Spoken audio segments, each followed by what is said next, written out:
Ever since I was a kid, I've been fascinated with the ocean. My mum hated it. She used to tell me all the time, if God intended for us to know about the ocean, he wouldn't have put so many obstacles between us and the bottom of it. I thought that was a bit reductionist, but when I insisted on studying biological oceanography and ocean engineering, she was as supportive as she could possibly be. College was the best time in my life. I loved my studies. My mum and I even bonded over it as she let me tell her all about what I was learning about the ocean. Even though she didn't love the field I chose, she still pitched in for my education and encouraged me to live at home until I was done. She was my biggest supporter. 2 weeks after I graduated college, my dad died, and with his death, my mum seemed to lose all her will to live. She tried to hold on for me, but every day I could see the light slipping from her eyes a little more.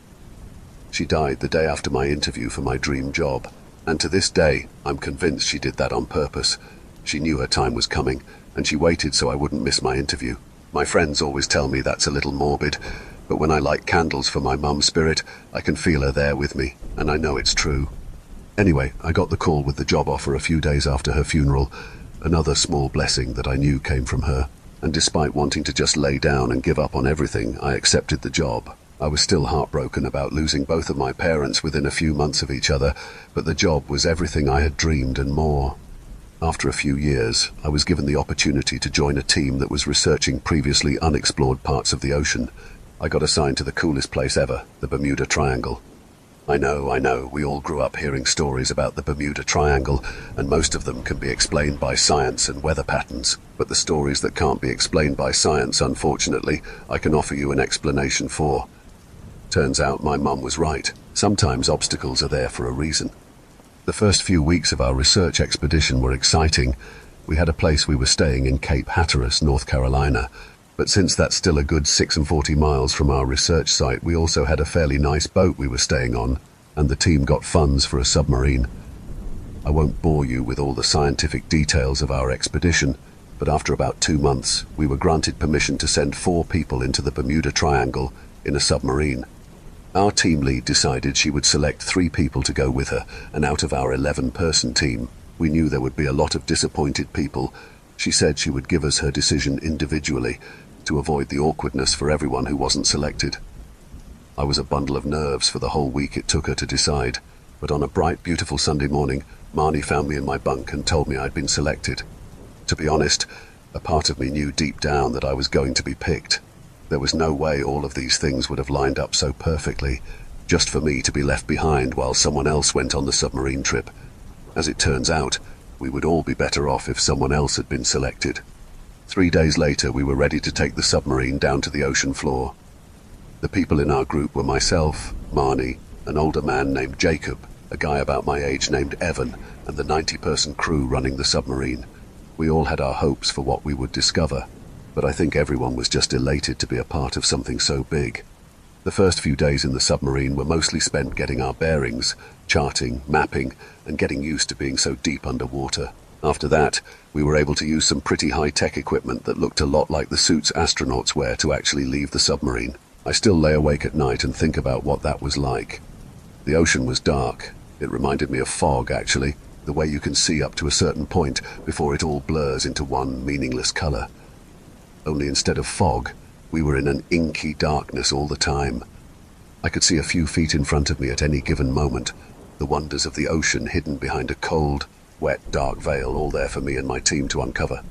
After a couple days of collecting samples and specimens, Jacob and I made a huge discovery. Caught between a rock and the ocean floor was a scuba suit in a design neither of us had ever seen before. Our suits, top-of-the-line equipment not currently available to the public, looked a lot like spacesuits. This one looked like a toddler had tried to copy what we were wearing, but lacked the ability to really do it justice.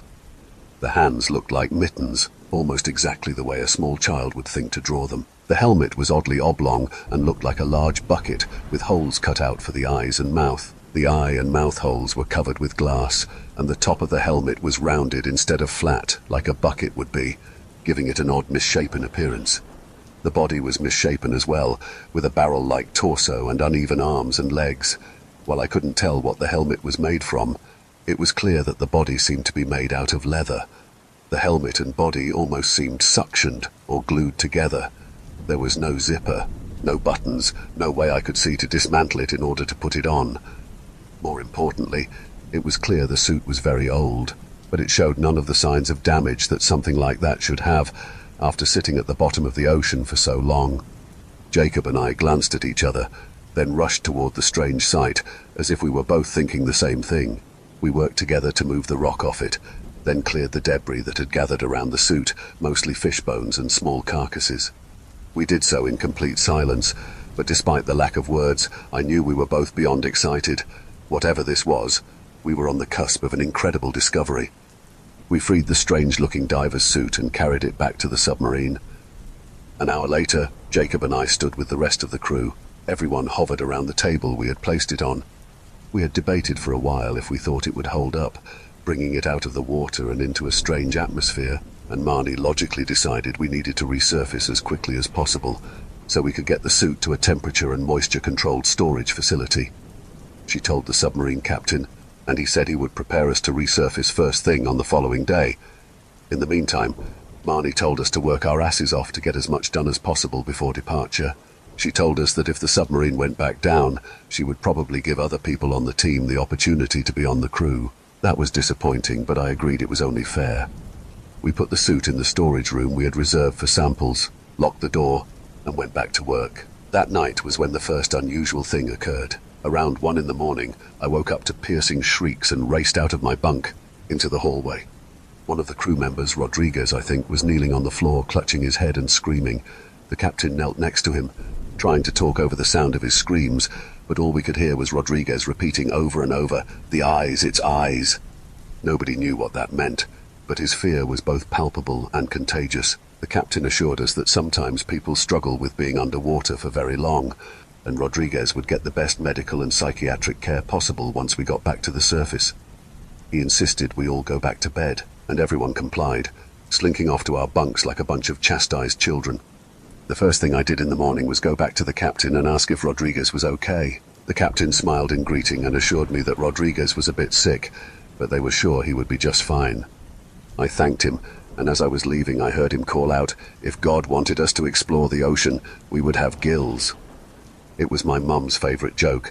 Every time I talked about new advances in oceanic technology, she would say that to me with a smile and a pat on the arm. I turned around and stared at the captain. I said, "What was that?" He was already facing away from me and glanced back over his shoulder. "Sorry, what?" I knew my face was tight, my voice reflecting my nerves. "What did you say?" As I was walking away, "You said something about exploring the ocean." He gave me a concerned look. "Are you okay, Dr. Williams?" I didn't say anything. I nodded, every muscle in my body feeling like a tense rubber band. Yes. I'm fine, thank you. I guess I was just lost in my thoughts." As I walked out, he muttered, "Can't have another crazy on my ship." I made my way back to the sample room, which was once again unlocked, and joined Marnie where she stood next to the area we had reserved just for the diving suit. Marnie had sent Evan out after Jacob and I came back to chip some pieces off the rock that had pinned the diving suit to the ocean floor, and he had also collected some bits of detritus around the area as well, like fish bones and other carcasses. I walked over and said, "Have you had a chance to crack the suit open?" Marnie smirked, knowing I was messing around, and said, "Right, because I want to be the ocean version of the guy who destroyed the city of Troy. No, but there's the craziest thing." I lifted an eyebrow and Marnie went on, "I don't think there's a body in here." I looked over at the diving suit and felt a strange pang of fear shoot through me. How did it get down there then? Marnie shrugged, unbothered. "Maybe it dropped off a boat or something. We might never get an answer to that, but we can do some testing on it to see when it was made and what it's made from." I scooted away from the wetsuit, the room feeling claustrophobic now. "Have you had a chance to run any tests, or are you waiting until we resurface?" Marnie started to answer when the door opened and a sheepish-looking crew member walked in. He said, "Doctors, I'm sorry to bother you, but I have some bad news. We aren't going to be able to resurface today after all. We're experiencing serious technical issues." Marnie and I both looked at each other, mirroring the panic on each other's faces, and in her best stern voice she said, "Define serious issues." The crew member glanced over his shoulder, as if he was waiting for someone to step in and take over for him. Then he replied, "I'll let you have that conversation with the captain. All he told me to pass along was that we're experiencing some strange weather that's interfering with the radar." and he doesn't feel safe resurfacing until it passes. He can lower us back to the ocean floor so you can continue your research, though." Marnie sighed and passed a hand over her face, looking weary. "Yes, tell him that would be good, and please update us at your earliest convenience." She stressed the word earliest, with a look on her face that always made lab assistants duck their heads and promise to do whatever she asked. The crew member was no different, and he turned to flee quickly. Before he could escape, I said, "Wait, what about Rodriguez? Is he going to be okay?" The crew member went pale and said, We don't know. Captain Cameron says—" He stopped and squared his shoulders back. "He'll be fine. We'll get back to the surface as soon as we're able, and in the meantime he's fine in medbay." I let him run out then, and turned to Marnie, who had already turned her own attention back to the samples. Before I could ask her thoughts on what was happening, she started giving me instructions, and I ran over to help her with the tests. If we had to be stuck underwater, we might as well be productive. While the equipment we had on the sub was good, it wasn't the equipment we needed to safely test the material of the suit, so we focused on analyzing the other specimens we took from the site instead. As we worked, I felt like the suit was a third person in the room, watching and judging silently as we worked. Jacob and Evan joined us at some point, and the four of us made plans for how we would use our time until the sub could resurface. Marnie was mostly frustrated that we didn't have a timeline. She wanted to map out as much time as possible, but hesitated to do that if she didn't know how much time we had. Jacob and I encouraged her to schedule our days as if we were going to be staying for the full 5 days we would have had left, and promised to do all her top priority items first. With that settled, we went to the mess hall for dinner. When we got there, I noticed that there seemed to be fewer people than usual. Rodriguez was missing, obviously, but I also noticed one of the female crew members I had started bonding with was gone too. I grabbed my food and sat down across from someone I had seen talking with her before. I smiled and said, "Hi, I'm Mara Williams, one of the researchers. Do you know where Claire Mason is?" The crew member, I thought his name was Reynolds, gave me a weird look, then shook his head, stood, and left his half-eaten tray of food where it was. I watched Reynolds walk away, feeling equal parts confused and irritated. A few minutes later, Marnie walked over and grabbed my arm. In a harsh whisper, she said, "You need to come with me." I stepped out into the hallway, feeling anxiety wringing my stomach like a dish rag. Marnie didn't say anything, but we walked down the hall until we reached sickbay. Once we got there, Captain Cameron stepped out with a concerned look on his face. I had last spoken with him that morning, and in that time it was as if he had aged 20 years. He waited for us to step inside, then shut the door and said in a hushed voice, "Thank you both for coming. I'm sorry to be treating this so clandestine, but I have some concerns. I think you'll understand." He took a deep breath before continuing. "We seem to be having a problem with psychosis on board. You both saw what happened with Rodriguez. In the last 24 hours, we've had 2 more crew members experience the same thing. That may not sound like a lot, but when you're on a machine like this one, you need every person to be in the best health possible." He stepped aside and we saw Rodriguez, Claire, and another crew member I thought was named Anderson, all laying in their beds. They were asleep. They seemed peaceful. Cameron continued, "They're sedated. Every time they wake up, they start screaming again, and we want to keep this quiet from as many people as possible. I told the crew we believe there's a bout of mono going around, and to be cautious and stay out of sickbay. It's not a good solution, but it's what we have right now. I need you two to see if you can figure out what's going on." Marnie lifted an eyebrow and put one hand on her hip. "We're not equipped for that, Captain. Neither of us have a degree in medicine or psychology. Don't you have a doctor on board?" Captain Cameron gave her a look that I can only describe as pure desperation. "Our medic isn't equipped for this either, and we don't have a psychologist for this expedition because it was supposed to be a short one. Please just do blood tests, something. Work with our medic and use any of his equipment that you need to. Figure out what's going on." Captain Cameron left and I turned to Marnie and said, "This all started the night after we found the diving suit. Do you think we brought some kind of bacteria into the ship that's making people sick?" Marnie winced. "Shit. I hope not, but maybe we did. I'll go take a sample from it to see if there's anything weird. You go finish your dinner." She started to leave, then stopped. "And Mara, do not speak a word of this to anyone. We want to keep this quiet." I sulked back to the mess hall, feeling like my trip of a lifetime was slowly blossoming into a nightmare. I finished my food, then went back to sickbay to check in with Marnie. She wasn't there, and the medic was back, but he hadn't seen her either, Concerned now, I went back to the storage room. Sitting on the floor in the corner of the room was Marnie, tears flooding her cheeks, her eyes looking hollow and glassy. I ran to her side. Marnie, are you okay? What's going on? She didn't speak, didn't move, just sat there like a shell of a person. I ran from the room to the sick bay and told the medic what was going on, then went to the control room to look for the captain. When I told him what happened to Marnie and what our suspicions were, his face grew hard. He said, "Lock the room you've got that thing in and don't let anyone touch it.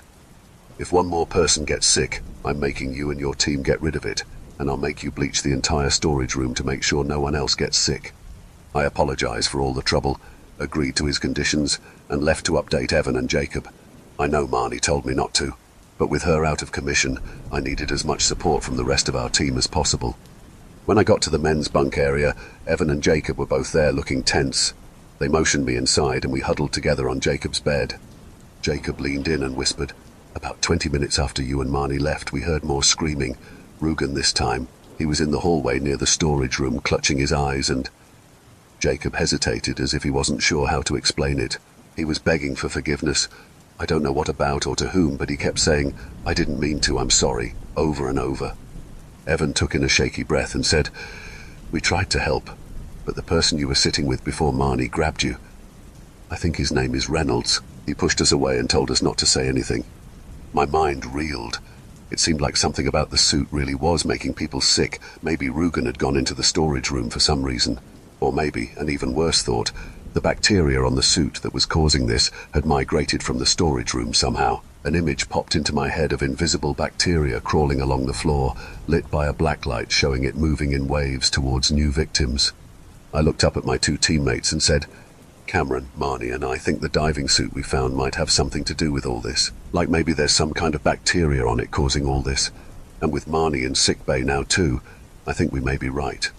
We all stared at each other for a long time before Jacob said, "This is bad." Evan and I nodded our agreement. Then Evan asked, "Well, now what do we do? We can't get rid of the suit. Who knows what kind of discoveries we can make with it? And—" he cast his face down. "And this discovery could put all of our names on the map. You know, we could be something." Jacob put a fatherly hand on Evan's arm. "Safety is far more important, Evan. Don't sacrifice lives to have your name on a plaque in some museum." He turned back to me and said, "I think we need to put the diving suit back in the ocean, Mara. Some things weren't meant to be found."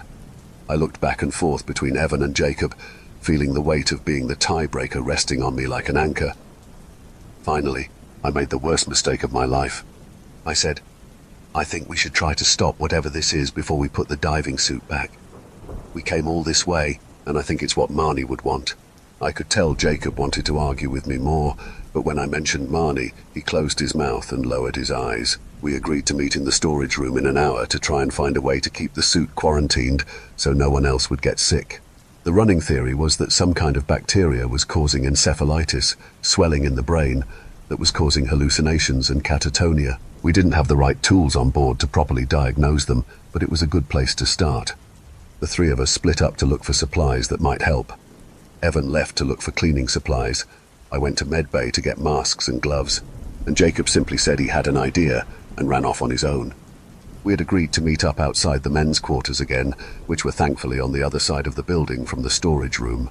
A little after 9, I rejoined Jacob in the hallway. When he saw me, he sighed and said, "I knew it. I have a bad feeling." I lifted an eyebrow. "What do you mean?" He gestured around us vaguely. "Evan isn't here. I haven't seen him since we parted ways. And finding cleaning supplies shouldn't have taken very long." I shook my head and handed him the gloves and mask. "Throw these on and let's go check." Jacob sighed again. I had hoped to stay away from that area until we can deal with this. But all right, let's go. We walked to the storage room together, and when we got there, Jacob pulled me gently away from the door so he could enter first. When we walked in, neither of us were surprised to see Evan laying on the floor, hands over his head, sobbing. Jacob and I walked over and dragged Evan to his feet and carried him to sickbay. When we got there, we found a horrible sight. Somehow, in the last hour, 10 more crew members had gotten sick. We had started with a smaller crew, around 90 crew members, 30 people per shift, 3 shifts if I remembered correctly. Since we were a smaller sub, we didn't need as many people. We were now down 15 people, including Marnie and Evan. We were quickly turning into a skeleton crew, and while I didn't know very much about submarines, I had a feeling that was really bad. After we dropped Evan off, Jacob and I went to find Captain Cameron. We opened the sickbay door, and before I could process what I was seeing, Jacob had pushed me to the floor and slammed the door shut. Walking down the hallway was the diving suit. It slumped and lurched as though only one part of it at a time was able to hold itself up. We watched through the port window in the door as a crew member came around the corner and ran into the diving suit. The man smirked, as though he thought someone was playing a prank on him, and looked into the eyes of the mask. His face fell, his eyes widened, and he began sobbing. "I tried. I'm sorry, I didn't mean to let her drown. I was only a kid." He continued to sob, curling up into a ball on the floor as the diving suit continued to move. Jacob pulled me away from the window and placed his back to the door, blocking the port. We stared at each other in silence for a long time before he said, "Okay, this is bad, and hard to believe." I nodded, feeling panic wrapping its cold, clammy hands around my throat. "What's happening? Is someone in the suit?" Jacob took slow, steady breaths, and I did my best to copy him. After a few minutes he said, "I don't think so. I don't know. I don't think we can explain this." He turned and looked out the window again and took a deep breath. "We need to get back to the men's bunk. I grabbed our wetsuits and I think we'll need them." I was able to manage a small smile. Jacob was a good person to have on my team. We made our way out of the med bay, both of us shielding our eyes with our hands to avoid looking directly at the eyes of the suit. As much as I wanted to believe there was some logical answer, it seemed like people were having breakdowns only after looking in its eyes. We moved slowly, taking small, careful steps as we walked down the hallway. We could hear more screams echoing around the ship. They seemed to be coming from the other side of the ship, which was good, but it wouldn't be hard for the creature to catch up with us. We finally got to the bunk room and Jacob threw the door open, both of us barreling inside quickly, and we collapsed to the floor in a relieved heap. Jacob was breathing heavily, his face red, and I was worried he might have a heart attack. I found a bottle of water and passed it to him, then waited for him to recover. Finally his breathing steadied, and he nodded to me gratefully, then pointed across the room to where 3 diving suits sat on his bunk. I rushed forward and carried his over first, then grabbed my own and put it on. Once we were both fully suited up, I turned to Jacob and asked, "What now?" He gave me a stern look and said, "We have to get that thing off this ship. It's too risky to try and contain it." I felt the words like a deep blow and hung my head with shame. "You're right, I'm sorry." Jacob put his hand on my shoulder and gave me a tight smile. "We'll make this right. Don't worry about it too much." We both put our helmets on and stepped into the hallway. Jacob carried the body of the 3rd diving suit. I carried the helmet, and we made our way towards the control room, hoping Captain Cameron would be in there. The plan was to find Captain Cameron and get the word out around the ship that the thing could only hurt you if you looked into its eyes. We still weren't entirely sure what happened if you looked at it, but what we had seen so far was disturbing enough that neither of us wanted to try. I followed Jacob through the ship as he led us away from the screams, taking a more circuitous route to the control room as we avoided the shambling creature. When we arrived at the control room, Captain Cameron beckoned us in with a relieved look on his face. There were 11 crew members crammed into the small control room, and once we joined them, we were officially at capacity. We handed Captain Cameron the diving suit and explained the plan. He nodded, looking grim, and said, "That's better than risking anyone else's safety. How about I lead the creature towards the exit hatch as a distraction? You two just get over there safely and wait. Novak will watch the cameras in there and release the hatch once you 3 and the creature are safely inside." He gave us a pitying look. "I wish I didn't have to put you two in so much danger, but I don't see another option." Jacob and I both nodded resolutely, and I said, "It was my decision to bring this thing on board. I want to do what I can to make it right." Jacob put his hand on my shoulder and said, "I was involved with that decision too, and I second this one. Let's fix our mistake." Captain Cameron nodded, slipped into his diving suit, and the 3 of us stepped into the hallway. Jacob pointed to the right and then at Captain Cameron and nodded, then pointed to the left and gestured for me to follow him.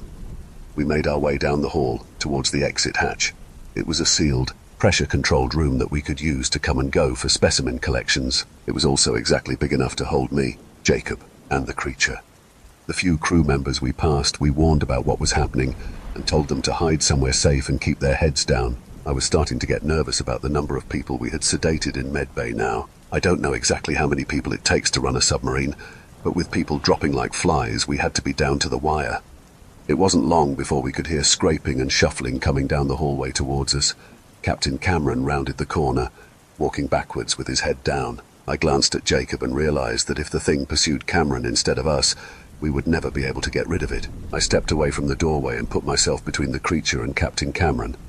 It didn't break stride, but when Cameron shuffled off to the side, it didn't change course to pursue him. I took over, walking backwards, until I made my way into the isolation room. It shambled after me, but didn't stop when I put my back against the wall. It kept moving towards me until it had me pinned against the exit hatch. I kept my eyes down but called out in a shrill voice laced with panic, "Jacob! It's got me pinned!" Just as I finished speaking, I felt a hard slam and glanced up just enough to see the creature reeling back before slamming its head into my helmet again. I watched in terror as a small spider web appeared in the glass.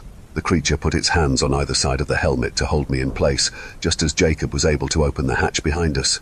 Water rushed in, and the creature was sucked out into the inky blackness. I had been able to get a good look at its hands before it was sucked out, and my stomach sank with dread. I was almost certain the suit was stitched from human skin. Even with that fresh panic, I was thrilled. Gravity and physics took care of the problem for us. Then a leathery hand reached back inside, wrapped itself around my ankle, and yanked me into the cold, dark ocean. Despite our depth, I could tell a storm was raging above us. The water would briefly light up with a lightning flash, revealing the tide battering everything in its path on the surface. I could only see the creature when the lightning would flash, but I could tell it was trying to get back to the submarine with me in tow. I fought and kicked, trying to get away, but the grip it had on me was inhuman, making all my struggles to get away seem meaningless. I was about ready to give up hope when I saw something come down on the creature's hand. Jacob had found a large rock and brought it down on the wrist part of the suit. It weakened the thing's grip just enough for me to get away, and I crawled backwards. In the momentary flashes of light, I could see Jacob fighting to get away, and I began searching for a rock too. I could see the spider web in my helmet growing, and I knew it wouldn't be very long before the pressure would break through and drown me. I found a medium-sized rock and fought against the water pressure to lift it. At some point, Jacob got free from the creature and helped me lift the rock, and together we carried it to where the creature was pinned by the rocks Jacob had been able to grab, struggling to free itself. We dropped the rock on its sternum as the lightning flashed, illuminating the thing's eyes just as I looked at them. Instantly, I was transported somewhere else. It was a sunny day in November, unusually warm and bright, and I walked down a hospital hallway. I was moving slowly, even though the nurses had called to tell me to hurry. I had been scared. I knew my mum was close, and I wasn't ready to say goodbye.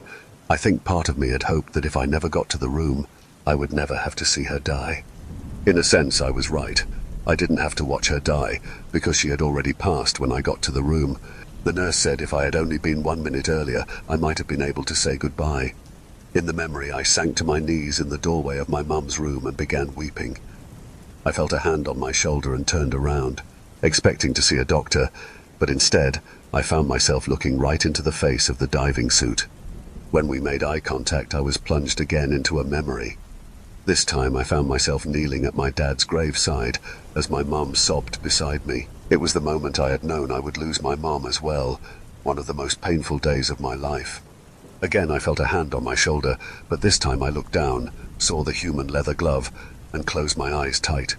I felt the creature turn me around, could feel its face inches from mine, but I refused to open my eyes. I could feel its rage radiating out from it as the hands moved from my shoulders to my sternum and began tearing my chest cavity open.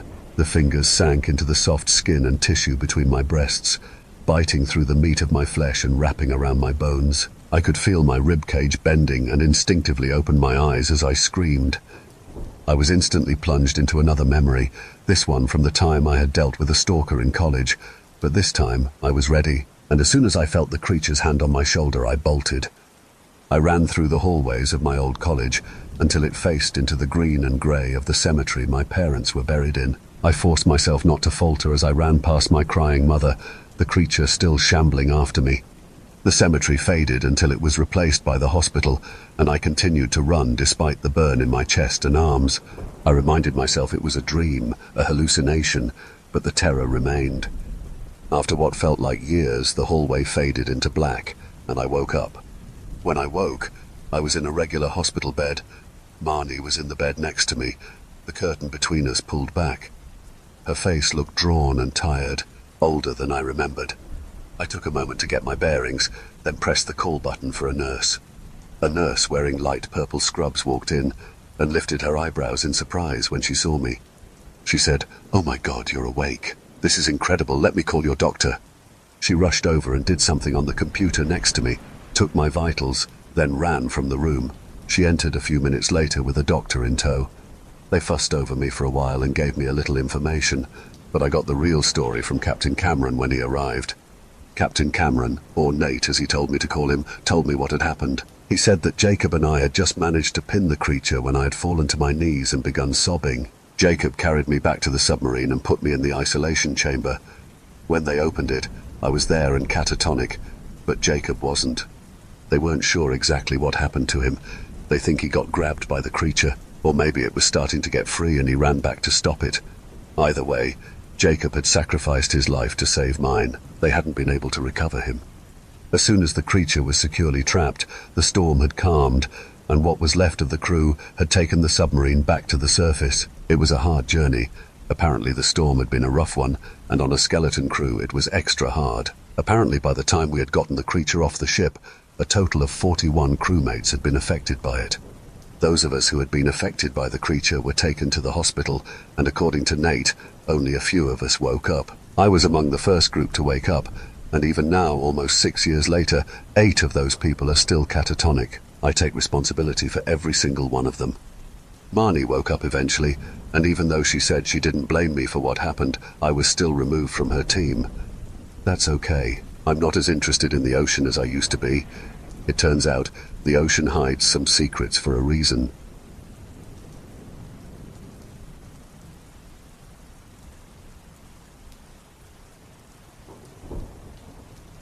The blood was fresh and being soaked up fairly quickly in the old shag carpet. It was a relief, honestly. The blood dulled the smell of the cigarette residue that had been built up in the carpet for what I can assume to be decades. Wretched woman. I found her sprawled out on the floor with her curled grey and white hair and wrinkled, shriveled up body covered in liver spots. Whoever did this really wanted to get the job done. They not only slit her throat, but both her wrists as well. Her children and grandkids won't be too happy about this, but many more people will sigh, feeling an immense weight lifted off their shoulders. 2 weeks ago, I was on the verge of going completely broke. This was nothing new, though. Finances and I have never had a good relationship. I know I had a problem. At least half of me acknowledged it. The other half kept spinning that roulette wheel and betting on that one horse to beat the odds. I was always close, but not close enough. I was counting down the dollars at the grocery store, but being careful as to not forget the tax. I refused to be that person who would have to put some food back while checking out. I think I got this one, I told myself. $45 with some wiggle room. That'll last me maybe 5 days, if I'm lucky. I was walking through the bread aisle when an old woman with a back hump was pushing a shopping cart in the other direction. As we passed each other, I noticed not only the waft of cigarette smell, but something had fallen to the ground in my peripheral view. I looked down and saw that the old lady had dropped some money. As I went to pick it up, I saw it was 2 crumbled up $100 bills. I felt in my chest what I can only describe as getting giddy like a child. I had the immediate instinct to shove it into my jacket pocket and walk away, but I didn't. Caution override the desire of thievery. It's $200. I'm sure she would report the money missing to the grocery store just to be safe, and they would catch me on camera taking it. There was one of those black orb-looking cameras on the ceiling in the aisle right next to me, where the blacked-out cover of it was to prevent people from knowing where the camera was looking. Also, the bills were in rough condition. What if she just managed to save enough money for a full grocery shopping trip for once? She very well could be broke like me. For some reason, this oldie hit a soft spot in me. "Excuse me, ma'am, I think you dropped this." She turned to me to see if I was talking to her or someone else. She had bright turquoise eyes. I've never seen eyes that color before. They were very pretty, but they sent a shiver down my spine because of how odd they were. I noticed I had paused too long looking at her eyes. "Sorry, I think you dropped some money." I handed her the 200 odd. She was shocked. "Oh, thank you very much. How did I manage to do that? Thank you." I nodded, and as I began to walk away, she continued, "Wait, I have something for you." She reached into a small purse, and with the crumpled bills I handed back to her, she handed me 2 more crisp $100 bills, $400 total. I assumed she was not aware of what she was doing. "Ma'am, no need." I put my hand out to gently push her hand back. "I'm aware," she said. "And now it's yours." She re-extended her hand, now eagerly getting me to take the money. I replied, "That's very kind of you, but there's no way I could take this. That's a lot of money." She replied, "You could have walked away with what you found, but you didn't. Now you have double." There was a brief pause while I contemplated taking the money or not. "If I needed it, I wouldn't be giving it to you," she said. I took the money from her. "Thank you," I replied. "You don't know how much this means to me." She looked at my shopping cart, which so far only had a loaf of bread and a can of baked beans. "It looks like you have some shopping to do," she said with a smile, before turning around and pushing her cart away. If you know the mind of an addict, I'm sure this comes as no surprise. I spent $150 on groceries, and the rest I immediately went to the casino that is conveniently 7 minutes away from my apartment. The next horse race was the next day, but I couldn't wait. I knew I was going to make it big this time. Screw the tables. I didn't want to waste my money having to tip the croupier. I went first to the slot machines. I was going to spend maybe $20, $50 at most if I didn't win, which I thought at least I'd make a little. But only half an hour later I realized I spent $200. I got caught up in it. I needed to get my head in the game. I went up to the self-serve roulette table. A chair was open. 6 other people sat around the wheel staring as it went round and round, everybody anticipating that big break. That spin concluded. Some people groaned, some said nothing. I looked at my digital screen. Normally with roulette I like to spread my chances out, pick multiple numbers, overlap, etc. But something was telling me to put my whole $50 left on number 7. The guy sitting next to me saw my bet and scoffed. "I've been losing money here for an hour. You're not going to win that bet," he said. He noticed the others at the table were looking at us. He grinned. "If it lands on 7, I'll give you an extra $50. If you lose, you owe me $50, he said. There was a short pause. "Same here. No way you're winning that," a woman sitting across the table said. "I will too," the man sitting next to her said. All 6 people were putting in $50 each, an extra $300 on top of my incoming winnings. I couldn't resist. "All right," I said confidently. My heart sank. My face went flush. What have I done? The roulette ivorine was released and round it went. I glanced back and forth between the wheel and the others. They were glancing back and forth between the wheel and me. It landed. 8. It landed on 8. They cheered. Fight or flight kicked in. I reached into my jacket pocket. I decided I was going to pretend to get the money out of my wallet and then book it out of the casino. When I opened my wallet, expecting nothing, were multiple crisp $50 bills, 7 of them. I tried to hide my shock and play it cool. I started to hand out the $50 bills to each of them. I sat back down. I was left again with $50. I did 7. I put it all on 7 again. I don't know why, but I did. Everyone at the table laughed at me. Pity laughed. "You must really have an issue," one of the guys said. The wheel spun. Everyone at the table was grinning, watching the wheel, waiting to make fun of me again. It landed. It was 7. The $50 that appeared in my wallet turned into $250. I made my money back. Everyone looked at me in utter disbelief. Again, I don't know what took over me, but I put the whole $250 on 8. Now everyone was getting really irritated. "Are you kidding me?" one guy said. "This is ridiculous," another woman said. The wheel spun. There was an anticipation at that table I had never experienced before. It landed. It was 8. I had won another $250. I had never won a single dollar gambling before, not a penny. Everyone got pissed, in general, at the circumstance, not at me, thank God. 3 people at the table got up and walked away angry. The force that had overcome me told me to leave the table, so I did. I walked out of the casino. Normally I would keep going, but something was telling me to stop. Something. I entered my little apartment and tossed my keys onto the kitchen table. Very cliché for a person struggling with money. I looked at the 2 overdue credit card bills and electric bill notice also sitting on the table. I sat down. What just happened? Finally winning with anything involving gambling didn't feel as good as I thought it would. Facing again the fact that I am an addict, how was I even able to walk away from the table without spending all my winnings away? I honestly became alarmed when I felt the urge to deposit my winnings at the bank tomorrow to start paying off my debts. Responsibility was a new desire for me. I got up and grabbed my jacket and keys. I felt antsy all of a sudden. I decided to go grab a coffee at the coffee shop across the street. I got my iced Americano and decided to stand outside the coffee shop to feel the breeze. After a couple of minutes, an older woman with a cane started to walk up the sidewalk. It was weird. I hadn't seen her cross the street or walk up from down the way. I realized after a moment that it was the same woman from the grocery store. "Oh, hello there. What a pleasant surprise. How are you?" The woman said this to me as though we had known each other for years. Her smile was kind, but her turquoise eyes showed no emotion. "Good, just grabbing some coffee. How about you?" I said. "Me too. An iced Americano always makes my day," she said. She stopped in front of me and continued. "How has the rest of your day been?" referencing since we met at the grocery store. "Good, thanks again," I replied. The woman grinned. "Be careful now. Nothing stays for long. The good and the bad come and go," she said. I assumed she was making a corny old person comment to spend the money she gave me wisely. I pretended her comment wasn't annoying and arrogant, like how people want the barista to see and thank them for putting money in the tip jar. I gave her a warm smile. She walked around me. I heard the little metal bells the coffee shop put on top of the door jingle as she walked in. I turned around curious to see the reaction of the employees to her, if she was a regular or not, so I would know if I would see her again. But she wasn't there. The coffee shop wasn't big. You can see the whole front of the coffee shop through the window and the door. She was nowhere to be found. There's no possible way she could have gone anywhere else in the second she went around me to enter the coffee shop. She was gone. Oddly enough, I felt pretty calm.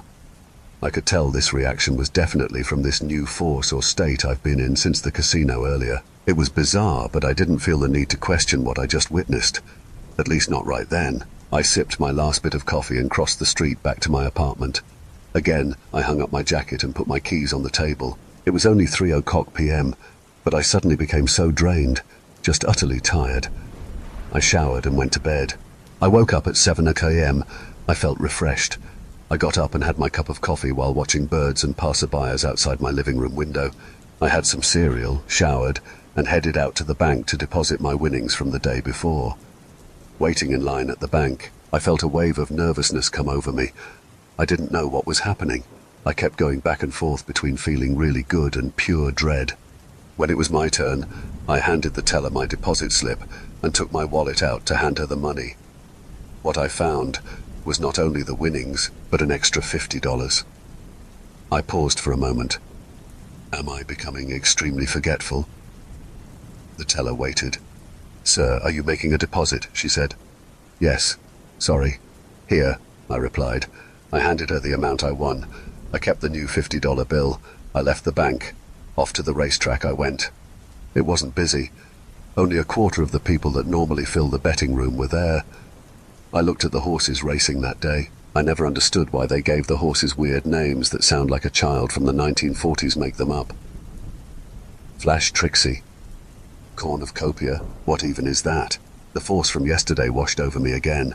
My focus went toward horse number 7. I didn't bother to catch its name. The odds were in the middle. The horse had a pretty average record. Not great, but not bad. I went to the counter. I kept it short. "On number 7, first place," I said, and slid my cash over to the betting teller. Dead-eyed, he took my money.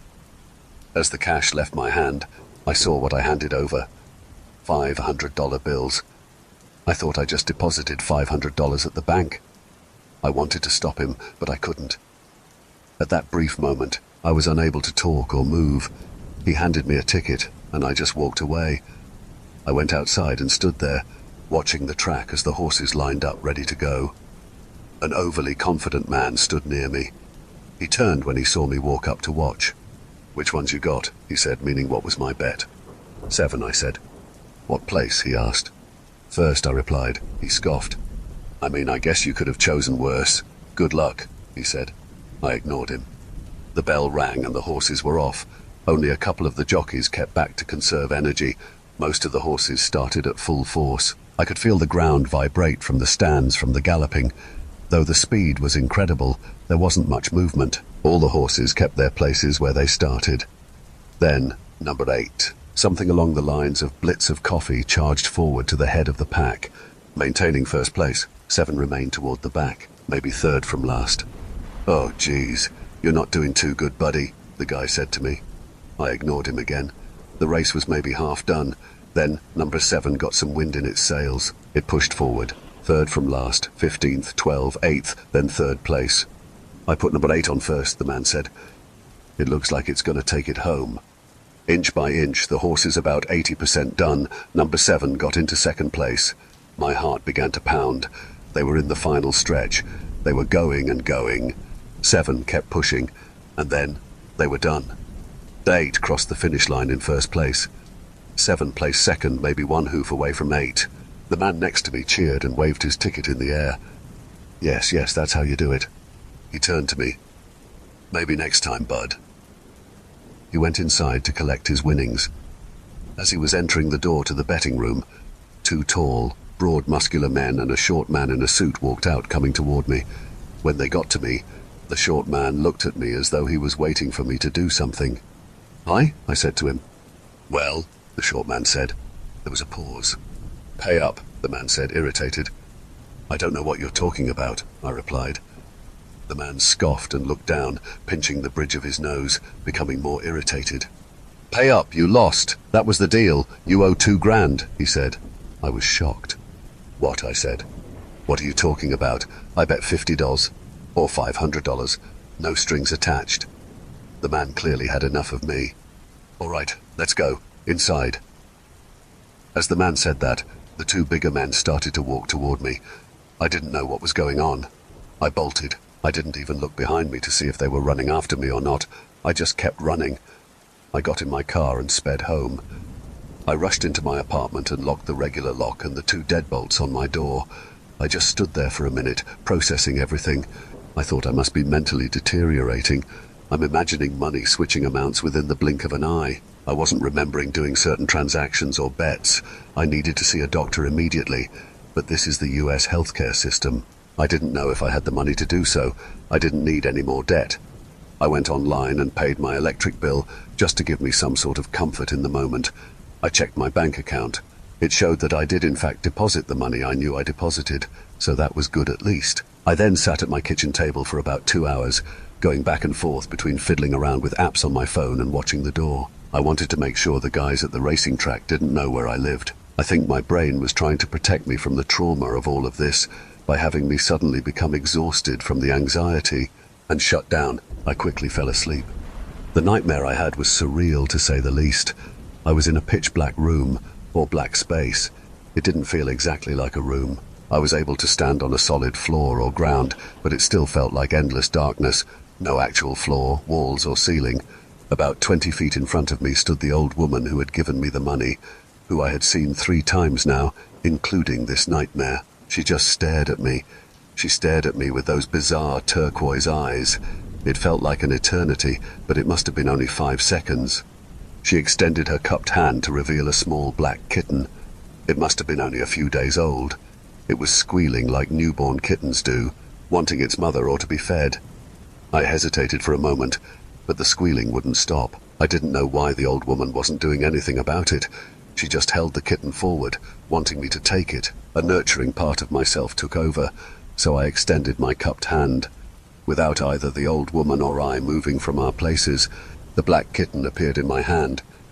Still squealing, I held it close. "Shh, it's okay," I said to it. I held it close to my chest and began to gently pet it with my other hand. The kitten gradually became quiet and started purring. I looked back up at the old woman. She was still just staring at me. After a moment, the kitten went silent. It must have fallen asleep. Then it happened. The fire. My hands began to burn. The kitten had self-combusted. It started screaming a vocalization of pain I had never heard before. A scream I couldn't recognize as a human or non-human animal. It was warped. It sounded like more than one living thing screaming in utter pain. I dropped the kitten and it hit the floor. I felt horrible for dropping it, but my hands were literally burning from it. It continued to scream. I looked up again at the old woman. She was now smiling, grinning. The kitten became silent once again, and the fire burned out. Its charred body sat there lifeless, smouldering. Once again, I looked up, and the old woman's face now appeared maybe an inch in front of mine. This woke me. I jolted up in my bed in a sweat. The nightmare had felt so real, so unnerving. It was the most terrifying thing I have ever experienced. I took a moment to gather myself before getting out of bed with some deep breathing. I showered and then made some coffee. I sat at my kitchen table, still collecting myself. I decided I needed to get out and move around, maybe get some more coffee across the street to get my dopamine levels high. I walked over to my window to see if the coffee shop was busy or not. I froze. In front of the coffee shop, a man was talking with the same old woman. The feeling that had overtaken me previously before was now panic. The old woman reached into her purse and began to hand the man money. I needed to intervene. I opened the window and began to yell, "Hey, hey man, don't do it. Don't talk with her. She's not okay. She's trying to trick you. Walk away." The man looked up at me, alarmed and confused. The old woman looked up at me with a subtle yet intense anger. I continued, "It's not safe. Don't do it. Go away now." The man looked away from me and started to walk backward for a moment, looking at the old woman just as startled as he was looking at me. Then he turned around and speed walked away. The old woman now turned fully facing my direction, holding the same angry look. She just stood there, staring at me. I quickly closed the window. As I looked back down in front of the coffee shop, the old woman had disappeared. As I turned around, I saw something on the kitchen table where I had been sitting. I walked over to the table. It was a wrinkled $1 bill with multiple brown, splotchy stains all over it. I'm not religious. I'm not spiritual. I don't know if I would consider myself agnostic or even atheist. I do, however, believe, as many would agree, that there are some things that simply can't be explained by, though legitimate, scientific processes. It was clear that something was deeply wrong here. I could continue to let things spiral, or I can try and stop this now while I have control over my own life. Control over the parts of my life I haven't given up on my own. I'm not going to accept it, and she's not here with me, at least visibly, to hand it back to her. So I decided to burn it, the easiest way to destroy it. I grabbed a lighter out of a drawer in the kitchen, lit the dollar bill on fire, and tossed it into the metal basin of my kitchen sink. It burned, and then nothing. Nothing in particular happened besides the dollar turning to ash. I looked around my apartment. Nothing. I saw nothing change, and I felt nothing change. I washed the ashes down the drain. 3 knocks were made on my door.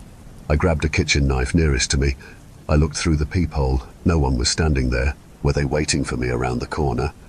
I decided the best bet was, even if it left me vulnerable, to open my door wide. Wait a moment to see if anyone lunges, expecting me to walk out, and then run out with my knife. 1, 2, 3.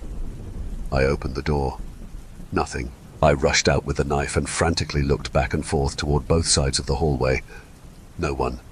I looked down and saw a square envelope on the ground. I bent down and picked up the envelope.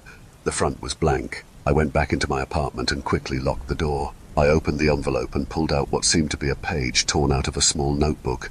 It read, "She got me too, 137 redacted Saint." Truly, reading that, I felt less alone. Though the overall situation was still fucked, if this person was being honest, they were also going through something the old woman had done to them. If it was a trap, then I shouldn't go to the address at all, right? Especially not right now, when they are expecting me. However, I knew I couldn't wait for things to get worse. My reality was being distorted. I needed to act while I could. I grabbed my keys, put my jacket on, and put the knife in the inner pocket. I would go to the address now. I pulled up to the address, parking across the street. It was a fairly plain one-floor home, light beige painted brick with some grey siding, white garage doors. Some bushes near the front windows seemed only partially trimmed. One cheap rainbow was in the dirt where the bushes were planted, blowing in the breeze. I walked up the short, worn asphalt driveway to the front door. Before knocking, I tried to see into the windows from where I was standing, but it was too dark inside. I knocked 3 times. No one answered. I knocked again. No one answered. I stood there for a moment, thinking what to do next. I put my ear up to the door to see if I could hear anyone inside, doing anything at all. It was silent. I tried the doorknob, as though it was well oiled. The turn of the knob made its clicking sound, and the door slid slightly open. It was as though the door was telling me, "Please come in." I carefully took a few steps inside. "Hello?" I called out. No one responded. There was a hallway in front of me lined with family photos on each side. From where I stood, I couldn't make out the faces in the pictures. The hallway led to what I partially could see as a vinyl-floored kitchen with old wooden cabinets. To my left was a hallway with dark green carpeting that I'm assuming led to bedrooms. To my right was an entranceway to a room that bent around the left corner. I would try there first. I slowly walked in. When I could fully see the room, I stopped and took it in. The room smelled of cigarettes. To my right, there was an old behemoth of a TV, maybe from the 1990s, that was turned off, sitting on a TV stand that had a doily tablecloth draped over it. To my left was an armchair with a TV stand next to it with a remote sitting on top. I couldn't make out the armchair color. Dark olive green, off brown. Laying on the ground in front of the armchair, sprawled out, was the old lady. The blood was fresh and being soaked up fairly quickly in the old shag carpet, where the blood didn't create a shade of crimson. The carpet matched the light beige of the outside of the house. It was a relief, honestly. The blood dulled the smell of the cigarette residue that had been built up in the carpet for what I can assume to be decades. Whoever did this really wanted to get the job done. They not only slit the old woman's throat, but both her wrists as well. Her children and grandkids, and others I assume were in the photos in the entrance hallway, won't be too happy about this. But many more people will sigh, feeling an immense weight lifted off their shoulders. I heard something, what sounded like a wooden door from the direction of the bedroom's hallway closed. I began to hear light footsteps on the carpet. I bolted out of there, out the front door which I left open, to my car, and sped down the road not looking back. 2 weeks had gone by. I read online from a local news outlet that the police found the scene at the old woman's house and that the investigation is ongoing. In any other circumstance, I would have reported it to the authorities, especially as I didn't want to be framed for something I didn't do. But this was not a murder. This was someone who put an end to a malevolent force. How would I be able to explain any part of what I went through to the police anyway? I would not only be charged with murder, but most likely thrown in a psychiatric ward for an even longer time than I would have serving time in a regular prison. I thought if the police were to arrest me, so be it.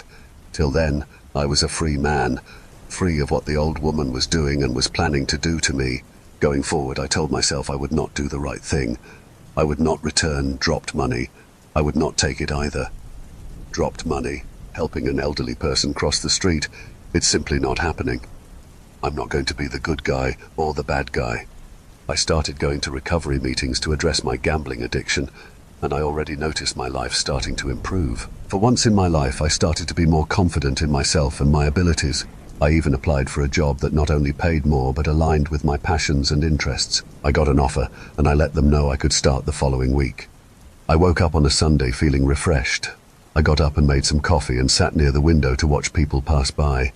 The wind was making the trees sway, and the leaves rushed down the sidewalk. The coffee shop across the street was moderately busy with people lining up inside to escape the cold and warm their hands with a mug of the shop's fresh brew. I finished my cup of coffee and went over to put it in the sink. When I placed my cup in, I saw something crumbled up sitting in the drain.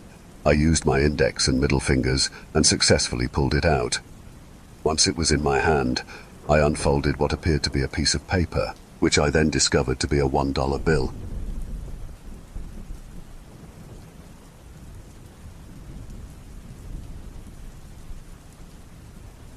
Hello. Let me start by saying I don't believe in curses, and I am not religious. My name is Doug, and my wife and I have struggled with our son. He has sleep problems that just came from nowhere. It all started one night, it was only a week or so ago, on the night of the first rainfall. We live in a pretty small eastern coastal town of Brigham, so when it rains it can get pretty bad. I was at my home watching reruns of Miami Vice, while my wife was getting dinner ready. We live in my childhood home, a single story. I had our youngest daughter in her walker when the rain started to hit the window. That was when Charlotte and I realized we didn't know where Finn, our 10-year-old, was. We called all over from his friends' parents to the school. No one knew. My wife started to blame me while I was getting my coat on to go. At this point, I was a few beers down the chute when I opened the door, ignoring my wife's rant, and there he was. He stood there on the front step, drenched. I don't know how long he was there or what. I just took my son in and hugged him.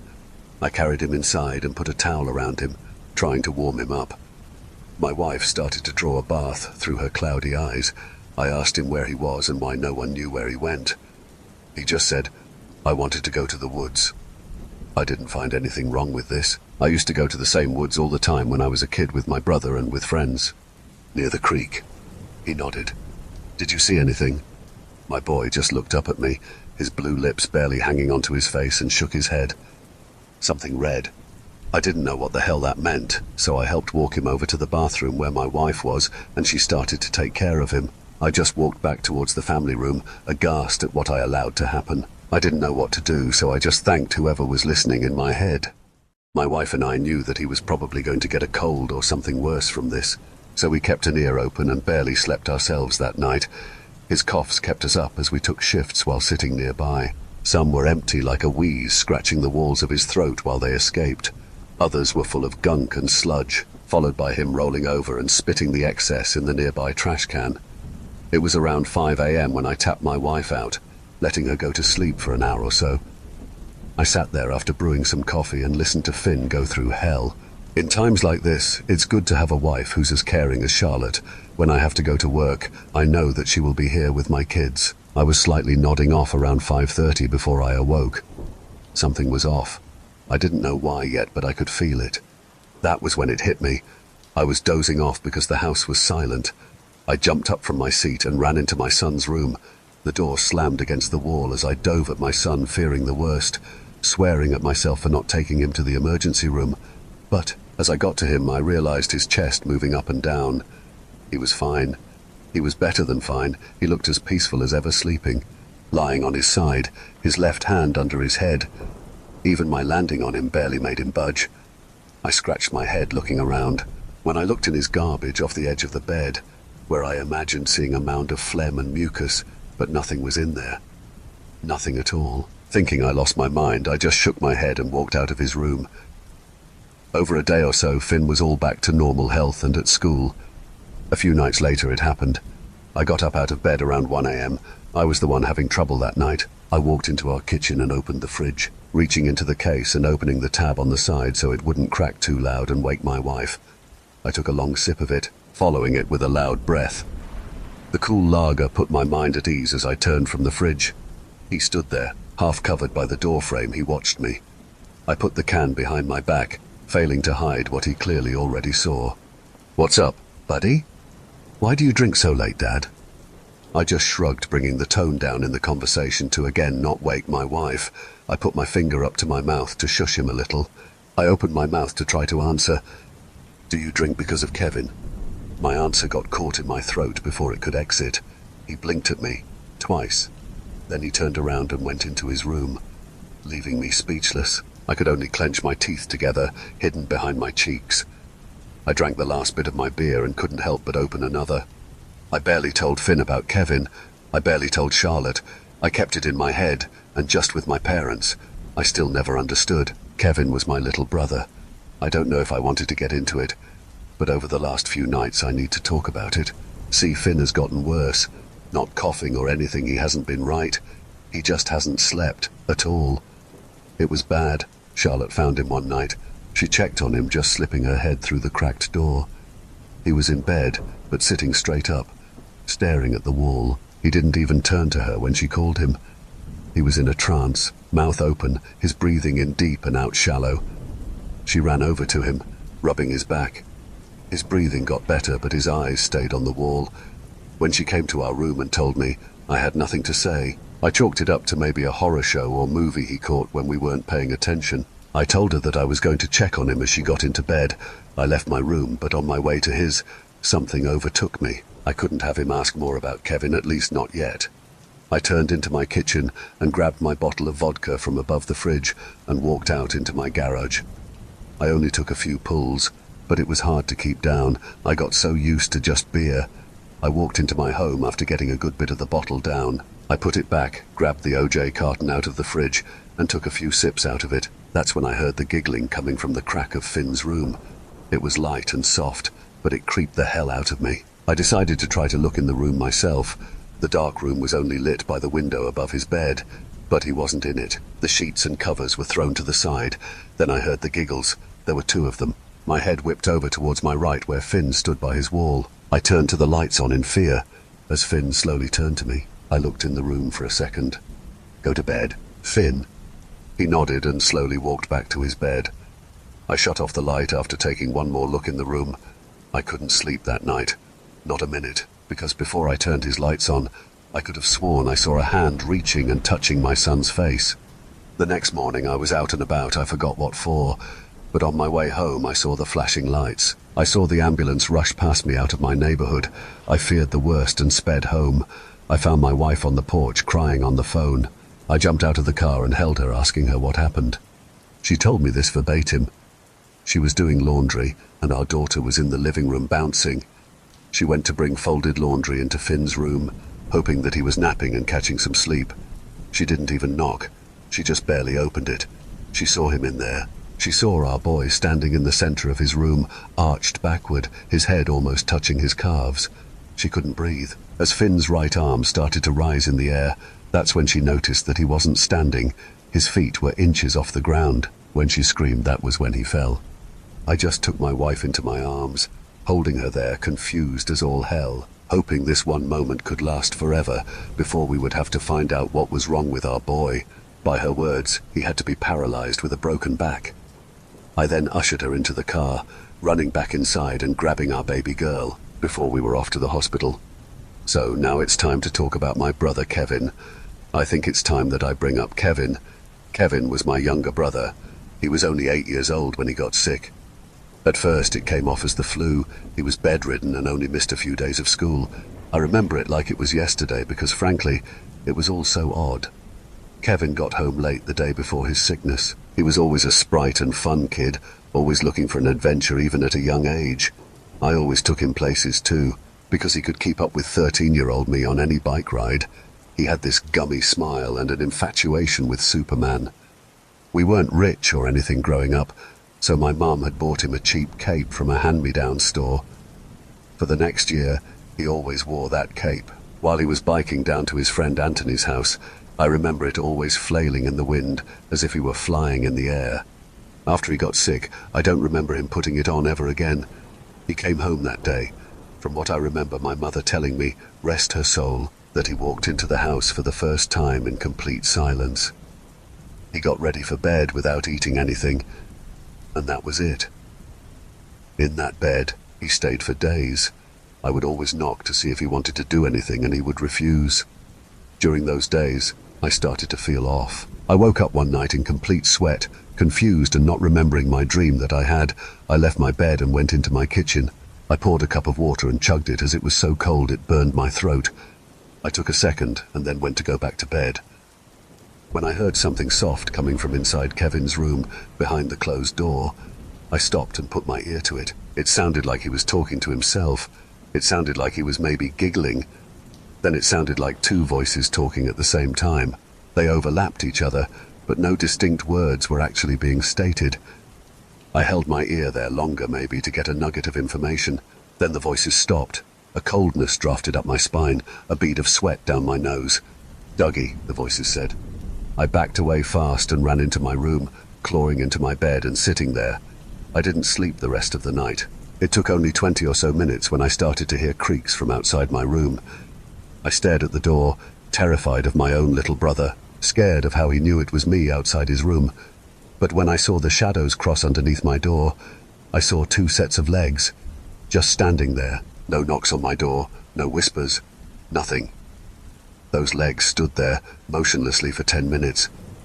Before they turned back to his room, I just stared and stared all night. From there, things took a turn for the worse. Kevin slid into a brain coma due to a lack of oxygen a few days later. He then died a week after that. Fluid in his lungs built up to the point of suffocation, but the doctors never detected it. It always seemed like he was breathing normally to everyone that checked. He was only 8 years old. It was odd too, because after he got sick, I remember his buddy Anthony started to miss school as well. I always hated myself for being afraid of him. His saying Dougie outside of his door could have been a call for help. It could have meant anything, but young me mistook it for something frightening, something that was meant to warn me to stay away from my only brother. That's why I bought my home, my old childhood home, as a reminder of my brother and what he meant to me. I still keep it deep down though. I rarely talk about it to my wife, and never to my son. Kevin almost completely died when my parents passed away. The only people that really might remember him are Anthony and I. We don't really speak. I say hi whenever I walk into him at the liquor store. He has been looking worse, but we both know and we both remember. When Charlotte and I got to the hospital, they were running tests on Finn. Finn never looked more alive. He was sitting up in his chair and smiling with the nurses. My wife, through tears, looked as confused as everyone else did once they saw her. She ran up and held our son in the brightest embrace, like the first time she ever held him. I stood there. My wife doesn't lie. My wife doesn't overimpose anything. How did she see what she saw? How is it that now I am being told that Finn is doing great and that we can take him back in only a few hours? I insisted that they watch him and take care of him for at least a night, but they needed the bed in case of an emergency. I was at that point done with the conversation and didn't want to expedite it further, maybe upsetting my wife and son, who have both been through a lot. We got home that night and I carried my son into the house while my wife carried our daughter. We laid them both to bed. I told my wife to call the police if anything happened, but that I needed to go somewhere. We had a light argument. Before I told her that I had to go to the creek. That was the last place Finn was before he got sick. She didn't want to hear it, but she knew that it wasn't the worst decision. Before I left, she stopped me. She asked me if I believed her and if I didn't think she was crazy for what she told me. I told her, of course, that I was as confused as she was. I kissed her and then I left. Driving up to the woods at night can be daunting. Darkness. It was even worse because it took everything that I had to not pull into any of the bright signs above the bars that I passed. Drink it away. Drink the thought of Kevin, the thought of my home, and the thought of anything all away. But I pushed on. Now that I made my decision, I moved into the bush, through the trees and into the dirt.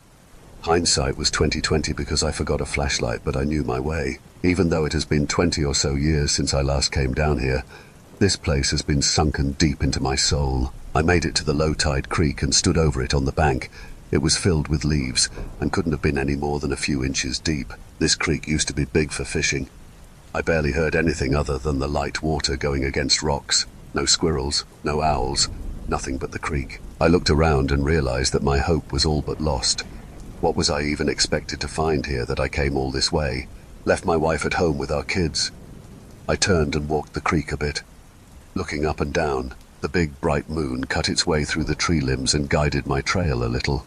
Then I swore I felt it. Something grabbed my ankle as I turned and fell down into the water. The water didn't expect me and I smack against it. My head hit the edge of a rock and I stayed in the water for a second, using it to cover my scream of agony. I then pulled myself up and looked around. I swore I felt something grab me, that I didn't just catch the lip of the bank, that I wasn't that clumsy. I swear it. I clung to the dirt as I crawled up the side of the bank, hoping that my head wasn't bleeding too badly. I got to the edge and looked over. It was then that I saw it. I saw what Finn saw. It was red, but it was covered. I got out of the bank and ran up to it. I looked down and my heart sank. It couldn't be. It just wouldn't make sense. But I knelt down, moving everything that was on top of it, all the leaves and broken branches, and picked it up in my hands. I knew the material and the way that it would move in the air, as if it were just yesterday. I was holding back tears as I looked down at Kevin's old cape. A feeling overflowed me, and my head snapped as if I had been plugged into a computer. Everything came to me at once, every memory, every feeling. Why I was so awkwardly terrified that night with Kevin. I ran through the trees back to the road, back to my car, and hopefully back to safety. I just hoped through the pain of my grip on my brother's scarlet cape. I drove home in silence. The lights of the bars hadn't lost their appeal. They shined even brighter, but I pushed ahead. I needed to get back to Charlotte, to my wife, to my son, and to my daughter. I pulled onto the driveway. I walked up, opening the door. Charlotte jumped at the door when I walked in. She was wide awake on the couch. I looked at her, with every word on the tip of my tongue ready to spill. But just one glance at her was enough. I think she saw something was wrong. I hope she did. Because I stood there and I wept. I fell to my knees as I couldn't hold back anymore. She stood up, and this time, she held me while I didn't have the strength myself. When I touched that cape, it took over, and I couldn't let go as much as I wanted to. All of the memories that I pushed out that I didn't care for flooded back into my mind. They clenched on with knives and bit with teeth as they seeped back into my brain. I then told Charlotte about my last day with Kevin before he slipped into his coma. I was in the living room watching television when I heard him coughing from his room. I went to go check on him, and there I saw him sitting straight up in his bed like he was waiting for me. I went and sat at his side. "How are you feeling, Kevin?" "Good. How are you?" I nodded at him. "Dougie, I never got to tell you something." "What's that?" "Well, it's just that I am worried for you." "Why are you worried?" Something in the corner of my eye caught my attention, and I looked down at his trash. Inside the bin laid a large mound of black gunk, which must have been a week's storage. "Because your son is going to die just like I will." I looked at him. It wasn't my brother. His eyes were flooded with black sewage as it dripped and creased through his face. His teeth were rotted to the gums grey to the gills. I jumped as he looked up at the ceiling and his mouth opened, then like a fountain blackness canvassed out of his mouth and to the ceiling. I looked at it for a moment and fell to the ground, knocking me out. I awoke on the couch. It took every bit of strength of mine to go back to the room to find any evidence of the accident happening, but I walked inside of the room and it looked just as clean as when I entered prior. I waited for my parents to get home, and when they did, I told them about it. "Don't rile your brother up with these hysterics. Your mother has been going through so much with all of this. Why bring up this? You need to stop watching those horror movies with your friends." That is all I got. I stayed silent. I thought it was all in my head. I remember it so clearly now. Because after touching that cape, it all became so clear. Everything aligned correctly. That night, when I heard Kevin whispering in his room, and when he stood outside my door, that was 3 days after he slipped into a coma. If anyone lives or has lived in Brigham, if anyone knows anything about the creek in the woods, if anyone has any idea what the hell might be happening to my son, please, and by all means, reach out. My family is so lost. I am terrified for my son Finn, because he collapsed today. We had to bring him into the hospital, and about an hour ago, the doctors told me that he was building a large amount of fluid in his lungs, more than the normal case of pneumonia. I am afraid what happened to my brother might happen to him. If anyone can, please help us.